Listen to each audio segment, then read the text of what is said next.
Hello Year 3, this is our English lesson and this is our third and final planning session for our stories. Let's check you've got what you need. Okay, here we go. So a sharp pencil, your English book and your ruler as normal. You really need your plot point worksheet if possible. That's going to be really helpful today. There will be an alternative if you haven't got that available, but if you can, that would be great. And also a separate piece of paper. It could be lined or it could be blank, that doesn't matter. So pause the video and just make sure you've got those things today.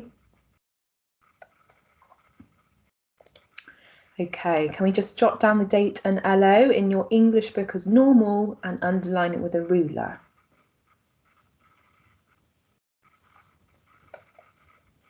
Okay, today we are going to be thinking about the plot. Just have a little think about what the plot is. What is the plot of a story? Yeah, so the plot is what happens in a story. And we can see the plot of our animations we've been studying along this grid here. And in our stories, we had 4 plot points, didn't we? And as we've been going through, we've been plotting on our plot points, haven't we? What the intent was of each part of the animation. So with that in mind, our stories are going to follow a similar pattern. So in our stories, we will have your chosen characters going along their normal duties or doing their normal thing. Then there's going to be a sudden arrival of a predator, however that may be, or that may happen in your story. It's going to be unexpected.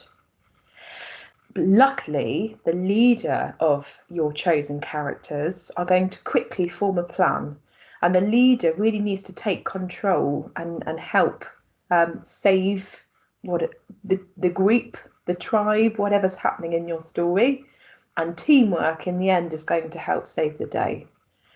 So I thought what we might do is have a little watch of the crab animation. I know that some of you have chosen the crabs as your main characters, and that's fine.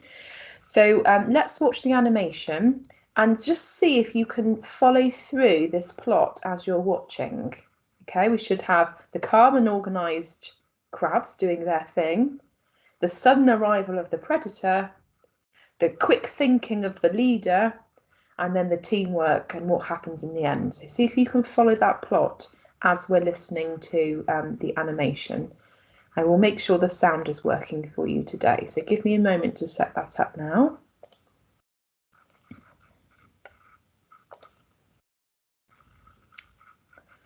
Hold on.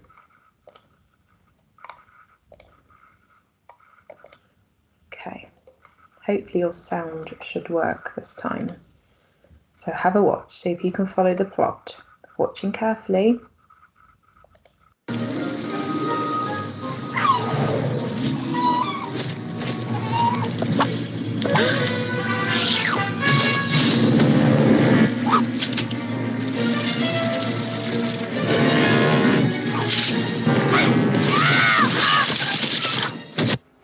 Okay.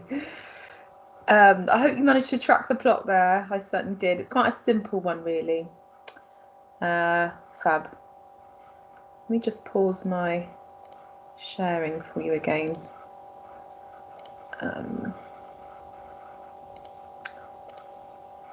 1 second. Okay, you should be able to see that now again. Fab. So we've looked at that. So yours will follow a similar pattern. And what we really put here is we're going to put the main characters in there. So in that case, it would be a crab because we're tracking the crab's day, aren't we? So you should have one a bit like this. And you're going to need to do some thinking now because you need to really have a good think about what's going to happen to your characters. We've got the characters, we've got the predator. You need to really pause the video and have a real sit and think of a good storyline now, good plot line. We don't want it to be too boring. We want to try and make it a bit interesting.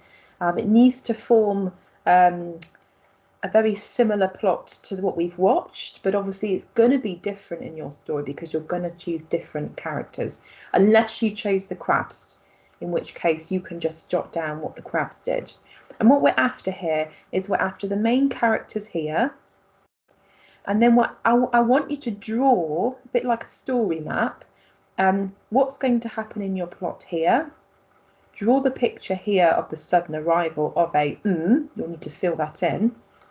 Draw the picture what happens here, and then draw the picture what happens at the end when teamwork saves the day. So it might mean that you need to pause the video for a bit longer on this occasion. It might mean you want to have a quick chat with someone at home, just to talk through some ideas. Or you might have an idea straight away, but I would suggest having a little think about it so you've got a really good plot line, because that's what makes a story exciting. Okay, so pause the video and just make sure all those pictures are done before you press play again.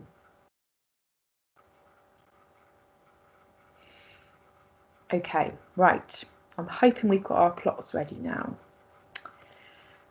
We're going to think about the highs and lows of the main characters now as the story unfolds, and we're going to plot them on our planning page. So we're going to think about the positive and the negative intent. So if you go back to your planning page now and just have a think of plotting at what point your main characters are feeling and when. Remember, +5 is the best, thrilling, most moment of their day, most exciting moment. And the -5 is the worst moment of their day. So pause the video and do your plotting. Okay, well done. Now might be a really good opportunity to again pause the video and just have a go at retelling your story to someone at home. If there's no one available, you could have a go at just telling it to yourself, just so you've got an idea, a very secure idea of what's going to happen. So you might want to pause the video and do that now and verbally retell your story, have a little go. Do that now then. And then as we move on, the next little task we're going to do is we're going to plan in some writing features now. Okay, so we need to be very careful at where we plan these in. I'd like at some point in your plot to have some noun phrases and some descriptive language. So I'm not saying you need to draw all of these into your plot point plan. That wouldn't really be necessary, but you might choose 1 or 2 to draw into your plan. I will give you a big hint with this one. If we're writing description, the beginning part is going to be best for the describing. So I would suggest that you choose 1 or 2 of these, whatever you want to describe in that moment of the story, and draw them in like we've done in school. So let's say, for example, you've done your plot point here. You would then draw in the lens next to it, a bit like that. And you might do 1 or 2 for each one. So that's the first thing to do, is think about drawing 1 or 2 of your describing lenses. And then the next thing I'd like in everyone's is somewhere I want some precise verbs, a bit like what we used in the other story we've been writing about. Do you remember we talked about how the ants hopped, dived and skipped into their sphere? So we want some precise verbs. It's when something's going to be moving or happening, that's where we want the verbs. So again, we're going to find a good place to pop that one in. And then the other thing I would like in everybody's is to have a think about your sentence types. We're definitely after some compound sentences, and we're having a go, aren't we, writing complex sentences now in school, which is what we have been doing with you with writing the ants one. So I'd like somewhere for you to think about where you're going to put your complex sentences. Okay, now there are a couple of challenge ones here. There could be extra ones if you feel like doing that a little bit more. You could have a go at using some adverbs or adverbials. You know, we used some of the time adverbs, didn't we, in our ant writing piece, like immediately or in that moment, da da da da da. So we had a few of those. So that might be something you want to do. That might be more of a shocking moment in your story. So I'll let you decide where that goes. And the other thing we had a little go at using was repetition, didn't we, in our stories? It was it was and it was And we've got that power of 3, haven't we? You could write on a little 3 onto your plan to remind you that the power of 3 is always a good one to do. So I'm going to pause the video again now and just have a think about where those lenses are going to go in your plan. Okay, so do that now, and I'll leave this screen on so you've got them to copy. Off you go. Well done. Okay, so we should have a great plan. We're going to just leave that plan for the moment now. That's going to really help us with our story writing later this week. And the next thing I'd like you to do today is actually create a word bank for yourself. Now, your word bank is going to be on a separate piece of paper, which is what you were asked to get out at the beginning of the lesson. I'd like you, before you do anything else to your word bank, is to draw 2 lines going across the middle parts of your page. So we're splitting our page up into almost thirds. And then 1 line going down the middle. So 3 lines to draw. 1, 2, 3. And the last thing I'd like to do before we talk about what words we're writing in there is to copy down the titles of each little section. Obviously, if you didn't choose to use adverbs and adverbials in your story, you won't need to do this last one. Okay? So pause the video, draw the lines and write the titles. Copy them from my screen. Do that now. Amazing, well done. So now we need to really develop some great vocabulary for us to use in our stories. Now the noun phrases and description I've left blank because you're going to have chosen different settings.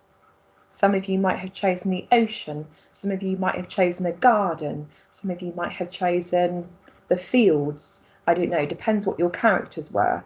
So I'd like you now to think about that setting and start writing some great noun phrases in to describe your setting. And you might even actually want to write a few more words at a time. In year 3 and 4, we have to use really great descriptive phrases.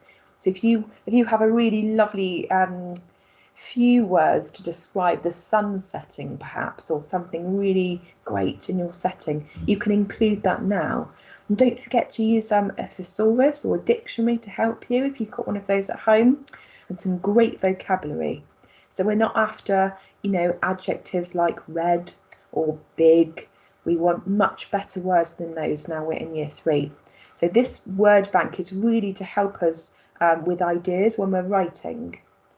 So that's the first thing to do at the top there. So noun phrases, remember, adjective, noun. Yeah. And then verbs as well, I've left blank because it really depends on how your characters are going to move, or how the predator might move, perhaps. So our ants, they moved in all sorts of ways, didn't they? They were jumping through the air and somersaulting and things, but your characters might move differently. So here we want ED words really. So I'm going to pop that on to remind you. We want ED words here of how your characters or the predator will move. We need to be quite specific. And then finally, I'm happy, because we've done these parts together, haven't we, in the last few lessons. I'm happy for you to copy some conjunctions down that I've written in red in your book, so you can copy those. And copy the time adverbials if you have chosen to do time adverbials in your story. Okay. Do try not to stick in this blank piece of paper into your book when you finish that, because we'll keep that separate. So when you do your story writing, you can pick it up and you can have it in front of you while you're writing. All right. So by the end of this lesson, just make sure you are very happy and familiar with your plot points, and make sure that you have done some word collecting on your blank piece of paper ready for your story. Okay. I really look forward to tomorrow's lesson where we are going to start writing. So had fun with that word collecting, and I will see you next time. Bye bye.